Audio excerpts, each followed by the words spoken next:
Administrator MCL Rafia Haider की हदायत पर इंसदाद तजावजात माफिया के खिलाफ crackdown. Zonal officer regulation Shalimar zone Paras Zubair की जेर निगरानी में अहम ऑपरेशन किया गया। बागबानपुरा बाजार और मुल्हका इलाकों में 10 से जायद ट्रक सामान जब्त किया गया।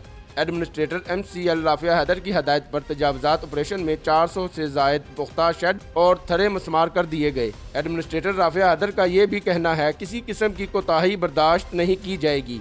मेट्रोपॉलिटन कॉर्पोरेशन अफसरान को तमाम जोन में इंसदाद तजावजात ऑपरेशन में तेजी लाने की हदायत जारी की। चीफ ऑफिसर इकबाल फरीद का कहना था कि ऑपरेशन के दौरान 140 से जायद तजावजात का सामान जब्त कर लिया गया। तजावजात ऑपरेशन में 80 से जायद नोटिस और 40 से जायद चालान टिकट जारी किए गए।